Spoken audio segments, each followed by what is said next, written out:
Well, thanks for those of you who have come today for another class from the BYU Library Family History Center in Provo, Utah. And we are going to talk today about genealogical treasures in the U.S. National Archives. And this is a screenshot image of it's an image of the National Archives building in Washington, D.C. And as you'll find out as I go along here today, that's not nearly the total of the National Archives for the United States. There's a lot more to it. So first of all, it's the website, and it's www.archives.gov. You can always search for archives.gov and not put in the HTTPS and all that stuff. So you're basically going to go directly to the archives. And as you see, it's an interesting, rather spare with a lot of links down below and things that you want to look for or interested in. And there's basically things like research our records, veteran service, educators resources. And if you're going to visit the archives, there are ample instructions telling you about the method of either physically or online visiting the archives. I would have to say that from even just this is kind of a understatement rather than an overstatement. This presentation can only feature some of the more available and notable records in the National Archives. There's just far too many to adequately review.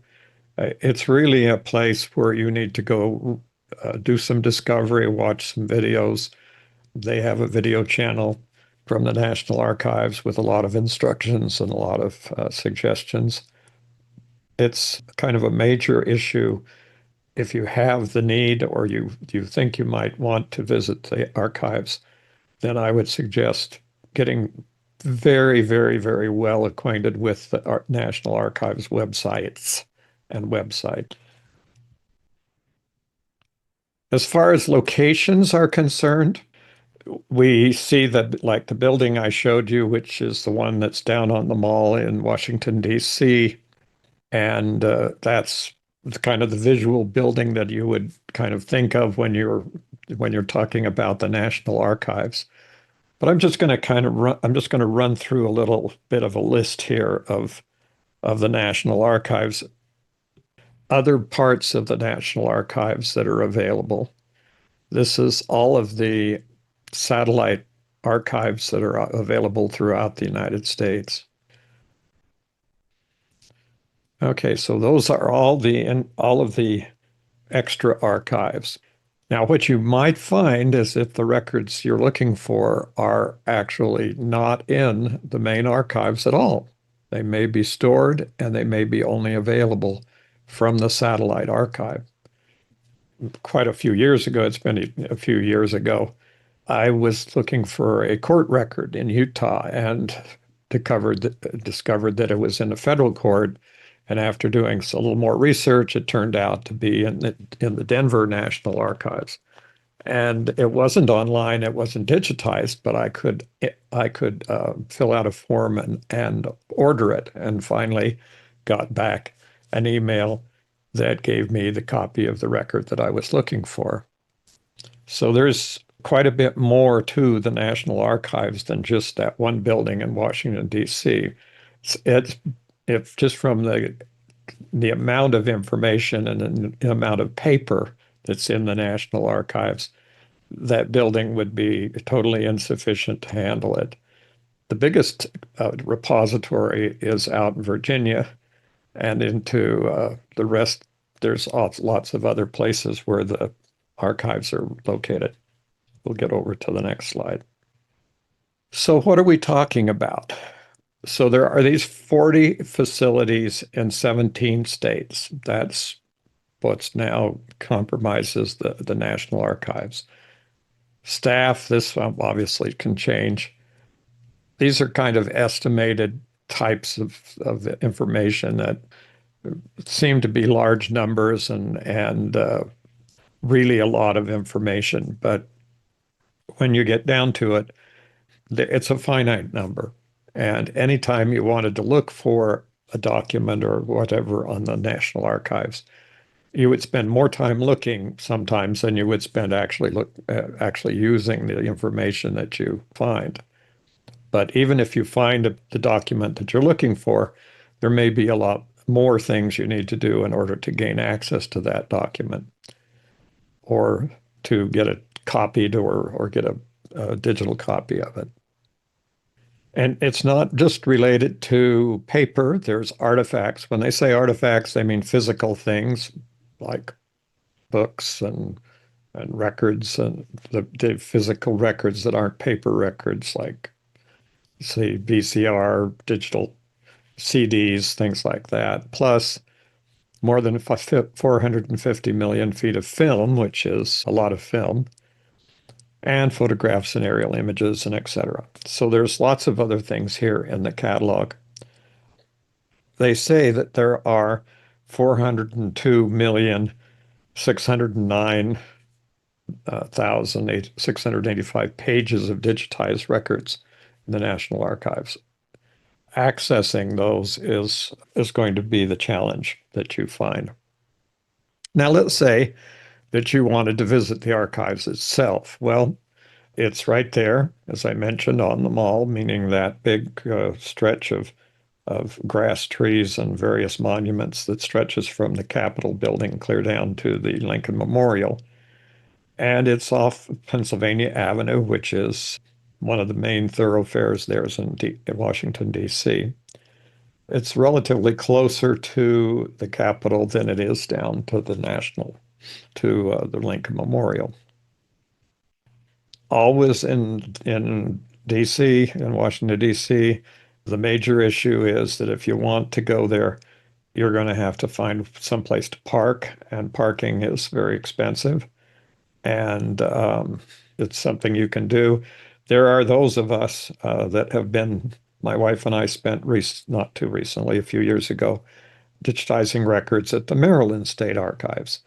And so we spent a considerable amount of time downtown. We drove into Washington, D.C. One time very early in our experience in Maryland and decided that was the last time we were ever going to drive into DC.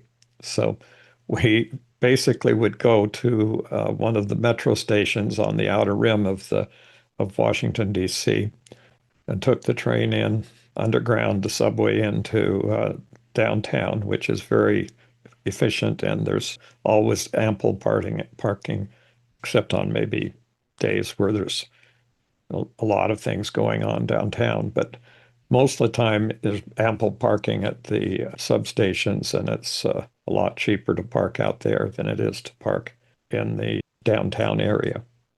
So physically getting to the archives is a little bit of a challenge, and once you're there, it's interesting because okay, so when you're going to the National Archives, the front end, which faces the mall, the grass area, is the main entrance. And when you go into the main entrance, that is not the entrance you would go into if you were going to start to do research. You go around to the other side, the research entrance, which is right off of Pennsylvania Avenue.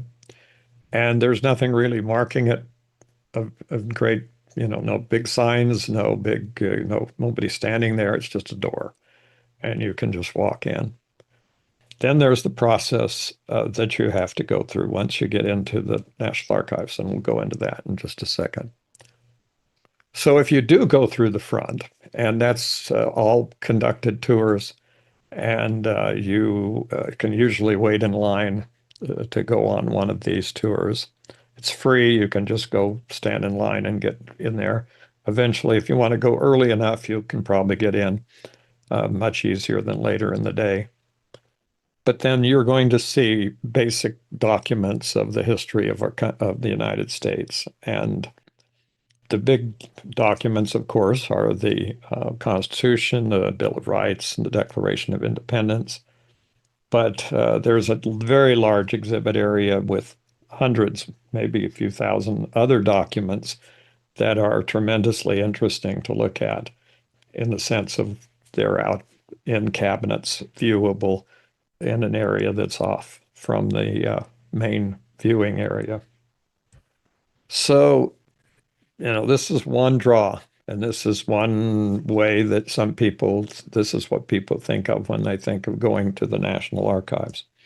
If you go around to the back door of the archives, then you're going to start to see what's there that's more valuable to a genealogical community. Now, one thing that the National Archives has done that is very helpful to genealogists is that they have put a lot of information into the website directly aimed at telling people about the National Archives and particularly resources for genealogists. And we'll go through a lot of that information. Now, I'm putting up the link on each of these pages that I put up from the National Archives website.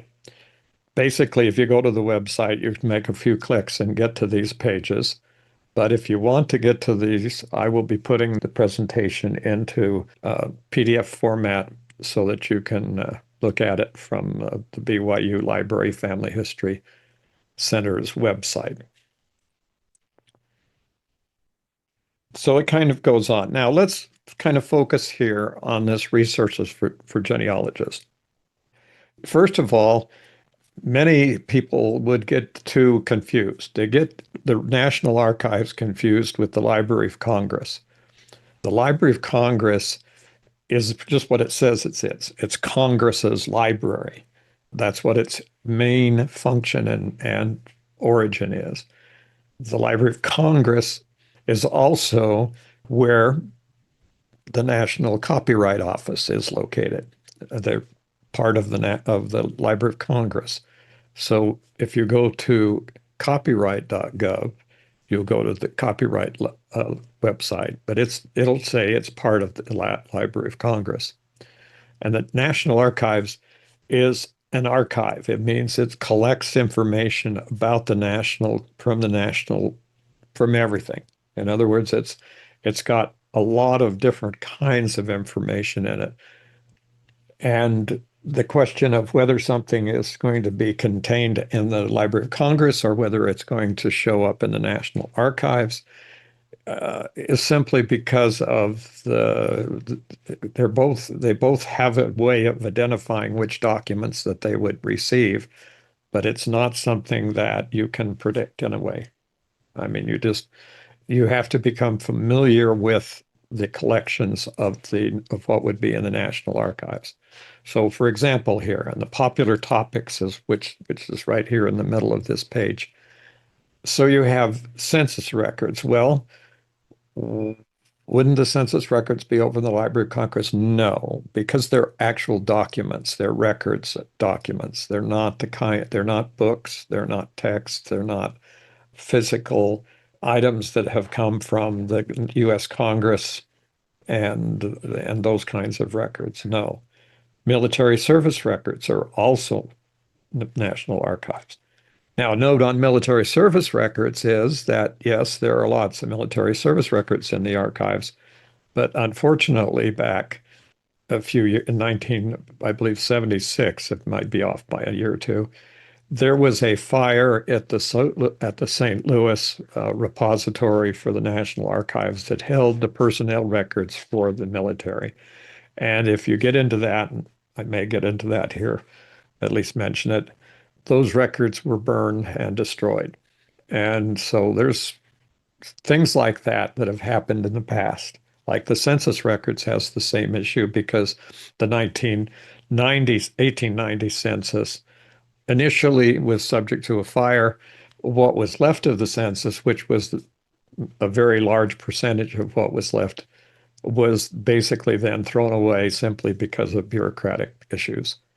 So the 1880 census, with the exception of some local census records that were kept and federal national census records that were in other states or places, was completely lost.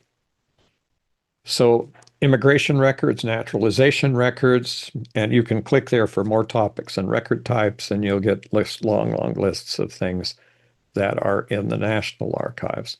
So I guess what I'm saying here is that when you start getting interested in doing research in the National Archives, and you think that the records might be there that you're looking for, such as a military pension record, then you need to make sure that you haven't moved over into the area of the Library of Congress, and you need to be acquainted with the Library of Congress's catalogs and their holdings. You may find that you have to go one place or the other, or in some cases, they may have managed to acquire some duplicate records. So here's the resources for genealogists. And you'll see that it's fairly extensive.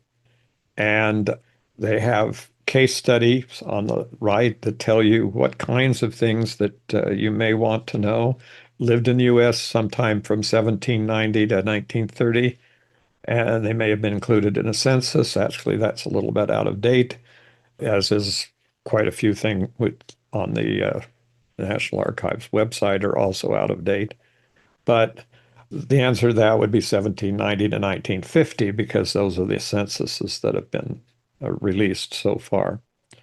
And veterans in American War, but then you get to the fact that a sizable percentage of those records were burned in the St. Louis fire. Arrived in a boat, and then the other side of that is that many of those records are elsewhere.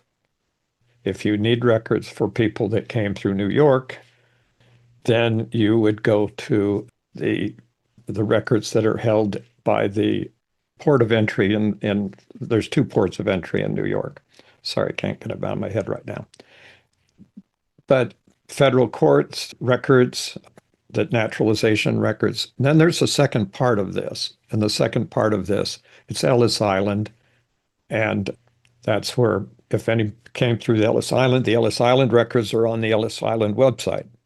So there's things here that, yes, they may be here in the National Archives. They may be something that you want to do and want to obtain, but they may be very much available someplace else. They may have also have shared those with digital partners like Ancestry and Family Search and many, many others. We'll go through those digital partners in just a few minutes here. And you can see where there's a long list of people who may have records from the National Archives online that are not on the National Archives website.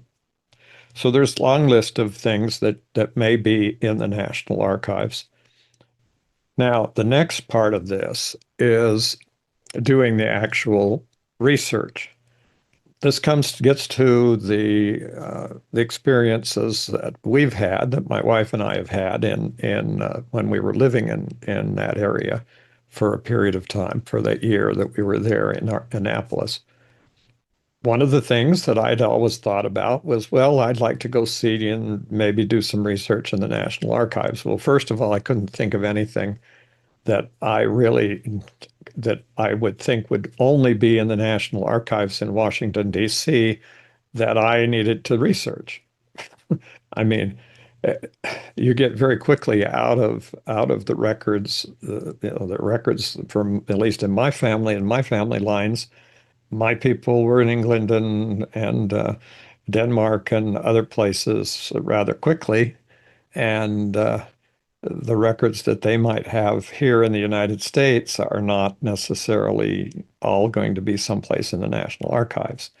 And the issues of where they lived and who they were had nothing to do with any records that I could have used. But anyway, I thought it would be a good idea to go down and see what was necessary. So first in coming in, it's not very, let's just say it looks like an office. You go into the office and there's someone there with information, and you say, we'd like to get access to the records in the archives. Well, the first thing is to get a reader's card, and you have to go through some training. So you actually have to put everything you're carrying into a locker. You have to go in and sit down and watch all of this information and be taught all this information. Once you've been through that process, then you can get a temporary card and then a permanent card will be sent to you later. And so then the question was, well, what if I wanted to do research into some, and I was going to pick records from military records that would be there, some military records, say a pension record, U.S. pension record. And they said, well, okay, so what you need to do is you need to come here with a specific goal of records that you think that you would like to look at, and then we'll sit you down with an archivist expert, and they will review to you with you where or when these records might be able to be available. And if they're not available here in the actual archives, it's going to take you a couple of weeks or more to get the records brought up from storage. Okay. And then they said, well, if you want to do some immediate research, we have a kiosk here and we have some computers available, and you can get onto Ancestry and Family Search and Fold3 and some of the other websites that might be available.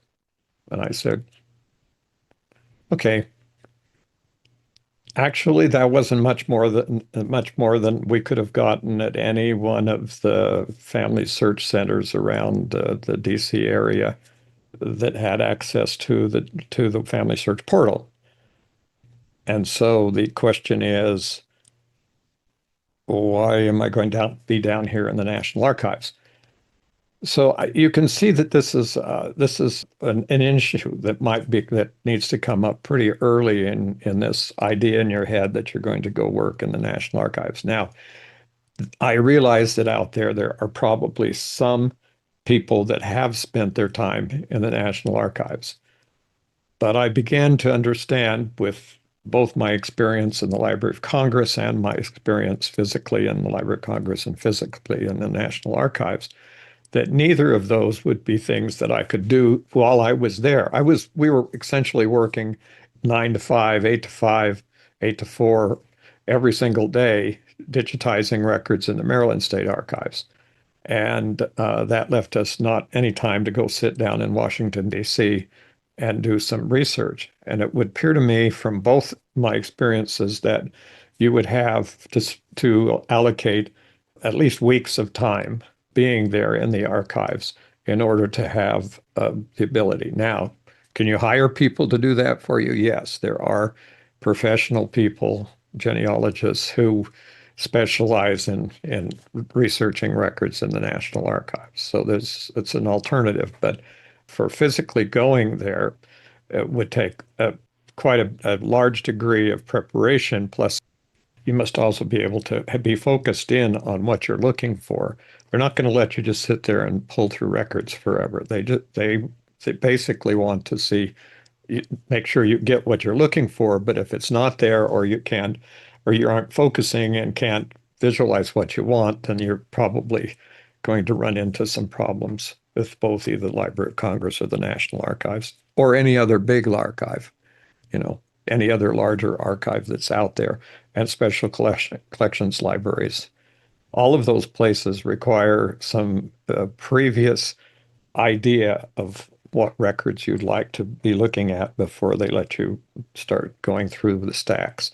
In this case, they're all closed. That's closed stacks, which means, except for there's lots of open stacks at the Library of Congress, but the National Archives is closed stacks. That's the same with most archives. Almost all my archives may have only a few records that they allow in general distribution out in their reading room or in reading rooms, but beyond that, any other documents have to be ordered and then delivered in any kind of a time frame from a number of hours to days to two or to more than weeks. So, and you may want to order all the records you're interested in before you begin to go there. So now we have a question is how many of these documents have been digitized? And from the perspective of the total number of documents, the number of documents that are digitized are vanishingly small percentage. It says here in this strategic plan that goes to next year in 2026 that NARA, which is the National Archives, has committed to digitize 500 million pages of records and make them available through the National Archives catalog by September 30th, 2026. 500 million is a very, very small percentage, infinite, not really infinitely small, but really a small percentage of the total documents in the National Archives. Why is that the case? Because documents in the National Archives are not in the catalog by the page numbers or image numbers. They're in the catalog by the number of cubic feet of documents that the library has. So what does that mean? It means no one in the National Archives has really gone through page by page of any of these documents. They are in storage by the cubic foot. And so you will see references to 9 cubic feet of document or 20 cubic feet or 100 cubic feet of documents.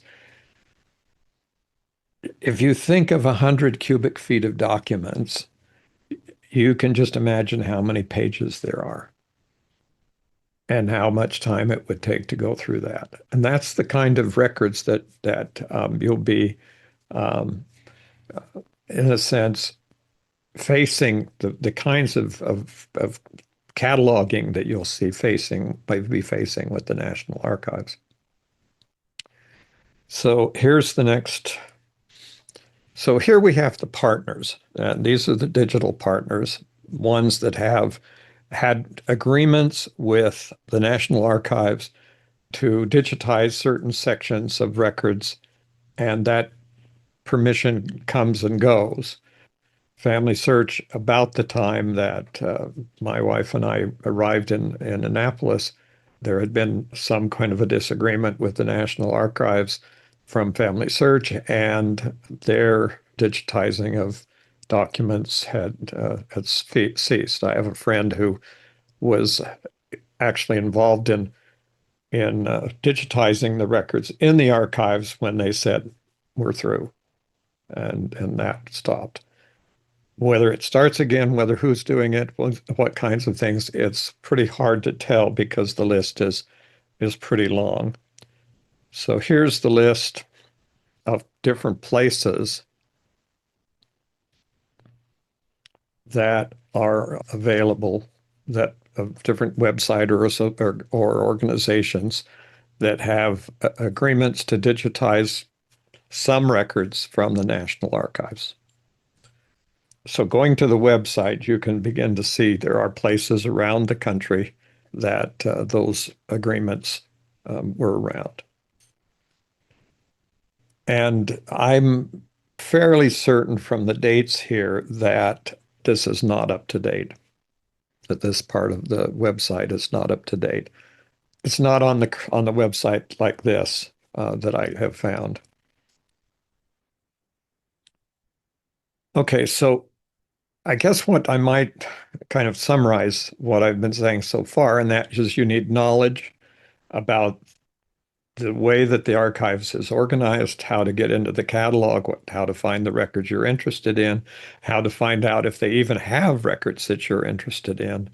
And then you need to knowledge perseverance, really a great deal of perseverance in getting into finding out, first of all, if those records are available from one of the partner programs already, or if they something in a satellite archive that's not even in the main archives in Washington, D.C.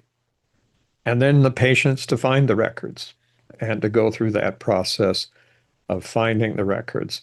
Now, I am speaking from experience in many archives, and one of the major instances that I've already mentioned is working for an entire year in the Maryland State Archives, which is organized similar to and has a huge number of records, just like the National Archives in downtown in Washington, D.C. And Perhaps it wasn't known, but the State House in Maryland, which is right there in Annapolis, was the original capital of the United States of America when the United States became an entity. And then it was later that it was when the Capitol was built in Washington, D.C., that it was moved to Washington, D.C. So there's kind of an overlap because there's going to be records in the Maryland State Archives during the periods of time that you might think are just as valuable or maybe more valuable than the records that that were down in the National Archives. You might think that those documents oh, that's got to be in the National Archives. Well, we found original documents as we were processing the documents that we were handling at the Maryland State Archives, signed by George Washington. Yes, original documents signed by George Washington and many, many other people that you would assume would be down in the National Archives. So this is what you do when you become a consummate researcher. If you really, really, really spend your time researching and knowing how to find your way into these things, then it's possible that you would be able to get to find some of these records and make them available. And I've spent a lot of time with the Maryland State Archives catalog. I find individual documents, but it's a real process. And it's the same with the National Archives. Okay, so here's a list of how to obtain copies of records. Now, if you find something that's in the catalog that you want to do, then you can identify a document and a place in your records where they are. You can request that information from the National Archives. So you follow all of these instructions on how to obtain the copies. And there are fees and restrictions, and there's self-service copying in the research room when you're in the main research room of the National Archives. So here's the major category, one of the major categories of documents that I think are extremely valuable here. First of all, these are the military records. And if you're focusing on a specific Army unit or Navy or whatever, Air Force, whatever branch of the military that you're interested in, and you have a person who served in that capacity, most of the time you would just go get those records. But then as I mentioned a moment before, the records that were housed in the St. Louis branch of the National Archives, the military personnel records, were lost in a fire. So that will become, that's also all explained in detail here on the National Archives website. So the other records that you might, from the Civil War, for example, and from the Spanish-American War and from any of the other earlier wars, War of 1812, the Revolutionary War, all of these kinds of records may be here in the National Archives.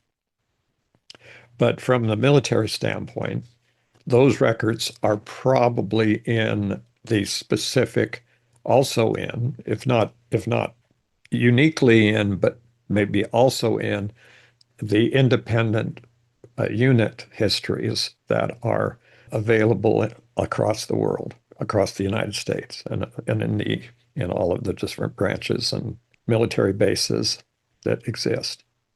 If your ancestor fought in a specific war, say the World War II, and he or she was in the military in a specific unit, then that unit record, the history of that unit may be in the unit's history in the major library or museum that is for the military base where that unit was assigned during that period of the war. So you can see something else that may change in time. So, for example, and we'd use this as an example, my grandfather fought in the border war between Mexico and the United States with George Patton and the people down there on the border. But he didn't fight, actually. He was just there and served during the time period that there was that. But he never served in the U.S. Army. He served in an Arizona National Guard unit. So then his records were hard to find because I could never find his name in conjunction with any governmental records of the border until I realized that he had worked through the National Guard. Later, he was also involved in World War I and went to France. Found out that he did go to France, but he got there only a couple of weeks before the armistice. So he basically sat there for a while and turned around and came back. But finding out his branch there was also a challenge because he once again was in the National Guard, which he then enlisted in a unit in New Mexico outside of Arizona and was then serving in a Texas regular Army unit attached to a Texas regular Army unit. So the records, where are the records? That's the question. Where would those records be? Fortunately, in that case, it turned out in my case that my father had them in a box that he didn't bother to tell me about. And after going through his records, I was, yes, very surprised to find out that here's my grandfather's entire military record with copies that had been saved. So this is kind of the idea of how this works, that we know those records may be there. In the case of a pension, if your male ancestor died in the war or lived after the war and died, he may very well have had a pension, and his widow may have applied for a pension. Unfortunately, during that type of situation, it was very advantageous for a young woman to marry a really, really old Civil War soldier who then died, and then she can apply for the pension from the national government. James, Yeah. there are a couple of comments in the chat that might be applicable for at this point in your comments. Some of the Air Force records are with the Army records because they were combined for a period of time. This one Yes. comment. Yes. It was the Army Air Force before the Air Force as a separate. And during World War II, it started out as the Army Air Force, and then during the war, it was changed over. My father was in the Army Air Force and then was discharged from the Army and then re-enlisted immediately into the U.S. Air Force. The next comment, I understand that the 1973 fire in St. Louis affected the higher percentage of Army Air Corps Air Force records compared to Navy, Marines, and all other branches. Yes. What was affected is right there on the National Archives website. It'll tell you in detail what records were destroyed and which were still available. And many of those records are still being reconstructed. So they've used other records to reconstruct. And knowing the Army and knowing how many records they actually do have and what kinds of records they have, I'd be surprised if you couldn't find out most everything you need to know from other records, that even if they were destroyed in St. Louis. Then the last comment, where would the National Guard be held? In each of the National Guard headquarters in the state where the National Guard unit was organized.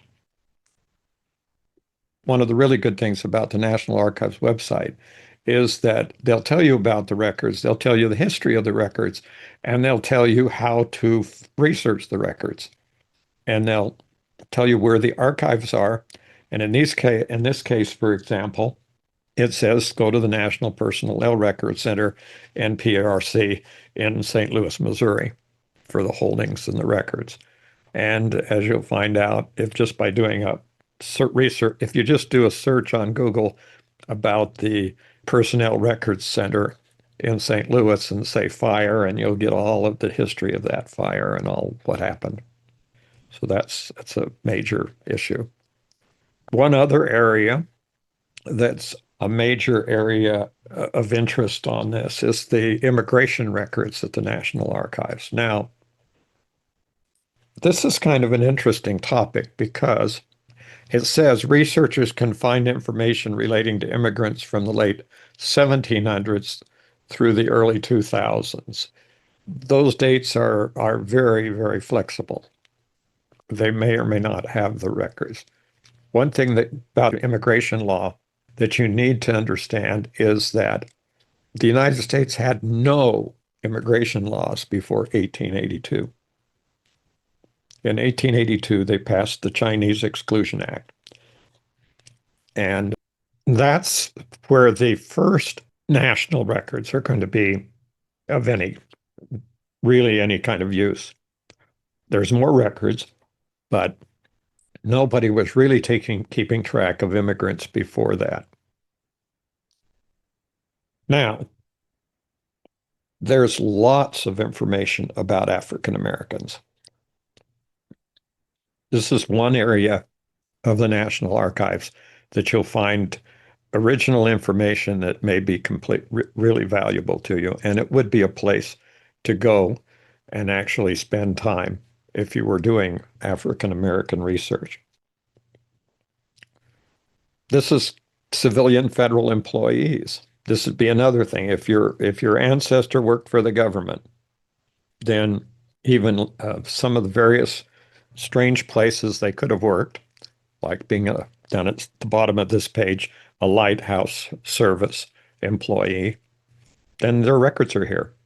The records are here at the National Archives.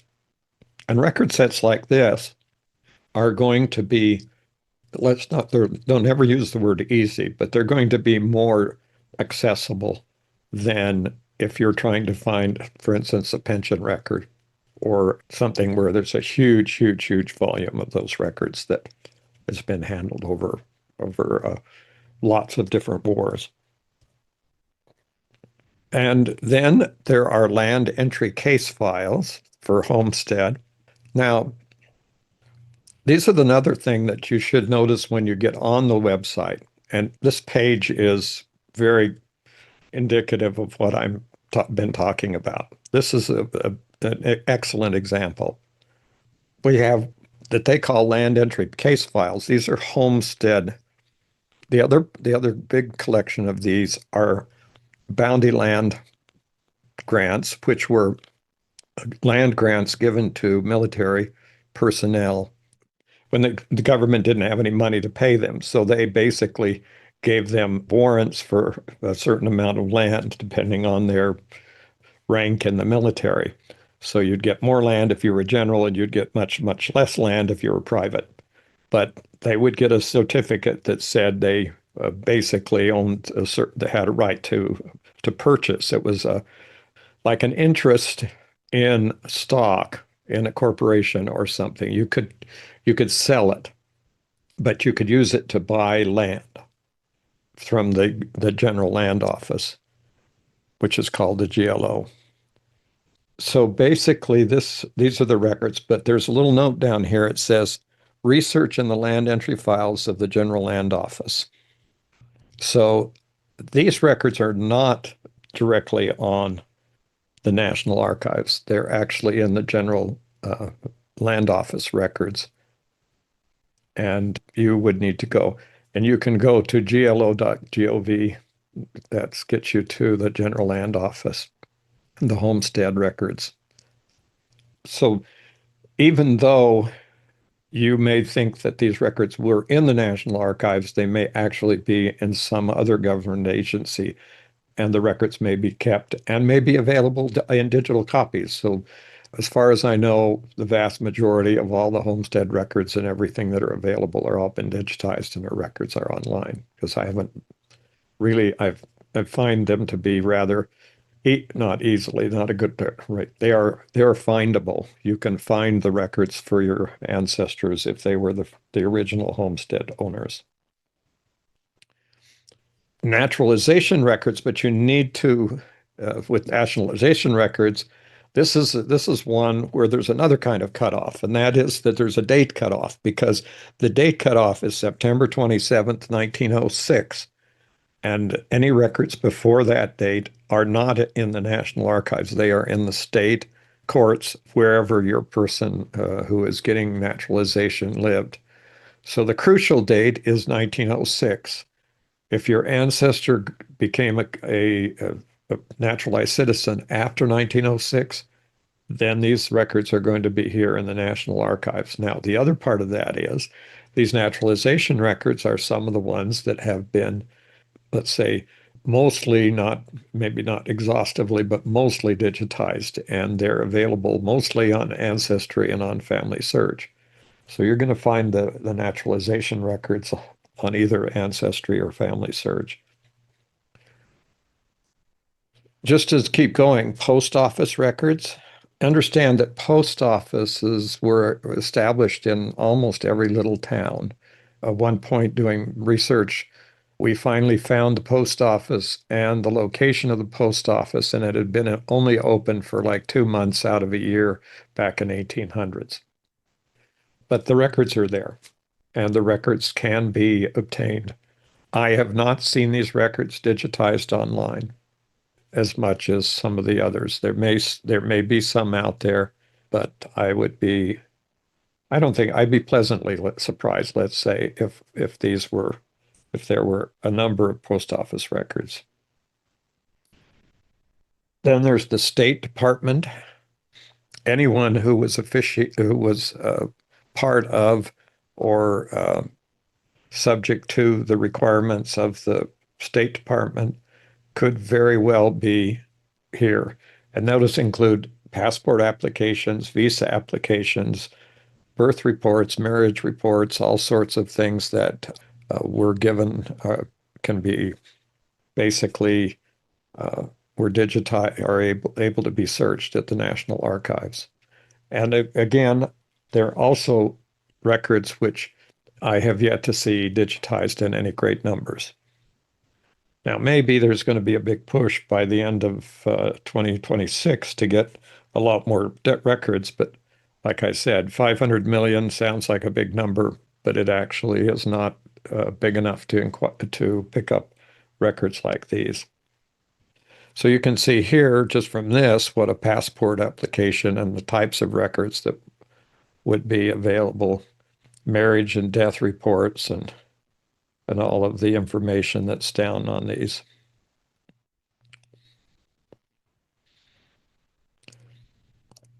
And I didn't copy all of the pages that went down for any great period of time, but this was just to give you sort of an idea of the and the limitations.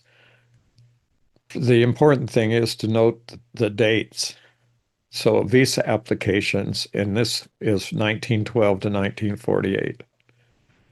And it says, and this is a good thing to get aware of when you're looking at the National Archives records. It's right at the top of this screenshot here. It says visa applications for the period of 1912 to 1948. Visa applications were placed in file 811.11 visas in post files. So basically posted files that were from the post office. That file was not designated for preservation in the National Archives, but on rare occasions, some records from that file were bound with other file categories designated for preservation and thus are in the National Archives. None of the post visa applications, the post has nothing to do with the post office. The post has something to do with the way that they're kept. The post visa application files after 1948 are preserved. So it's very important to read these long descriptions through on any of the categories of records that you're looking for and start to look for.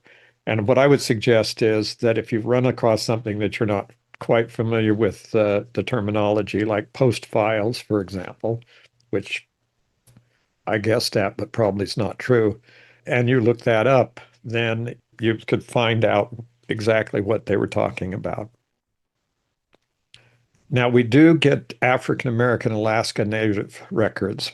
There's two areas that I've worked with over the years that I recall that had to do a lot with Native Americans and the Alaskan Native populations. And in those cases, the only records available were in the National Archives. So one of the records was BIA, the Bureau of Indian Affairs Office records that are records that were